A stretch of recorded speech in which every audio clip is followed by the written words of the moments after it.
Ne demeure pas dans le passé, ne rêve pas du futur, concentre ton esprit sur le moment présent. Je sais que là encore c'est difficile pour certains parce que le passé c'est la nostalgie, la mélancolie, les souvenirs, c'est notre mélodrame, notre identité, et nous aimons y retourner encore et encore. C'est difficile aussi pour certains de ne pas penser au futur parce que c'est là où on fait nos plans, des projets de vie, achat d'une maison, réaliser un projet. Mais si nous écoutons Bouddha avec attention, nous comprenons que, à regarder en arrière dans le passé, dans le rétroviseur, ou à penser à l'avenir, à imaginer le futur, même si c'est un futur joyeux, nous créons une tension en nous, dans l'esprit et le corps. Nous nous stressons. Personnellement, je dois être honnête avec moi-même et avec Bouddha. Je suis stressé quand je repense au passé et quand je pense au futur. La plupart du temps.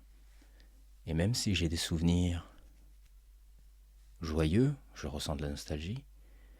Et même si je pense à un futur joyeux, je me dis ah, je l'ai pas encore, je l'aurai peut-être jamais. Ce n'est qu'un rêve, et donc je suis mécontent, insatisfait. Voilà pourquoi Bouddha nous dit attention.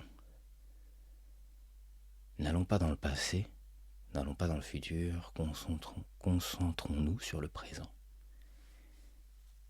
Et on voudra lui rétorquer, mais le présent est nul. J'ai pas d'argent, je suis à la rue, j'ai pas de travail, je suis déprimé, je suis ceci. Ce qu'il entend par présent, ce n'est pas ça. Ça, ce sont nos conditions de vie, tout ce qu'il y a à l'extérieur. Et il nous a dit que notre bonheur ne dépendait pas de ça. C'est ce dont on a parlé au début de cette vidéo. Le présent, c'est donc l'être.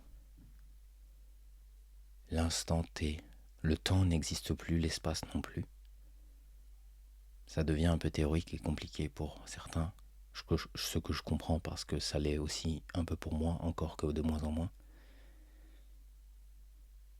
Quand on embrasse le présent tel qu'il est, qu'on est dans l'acceptation totale, on détend le corps et l'esprit.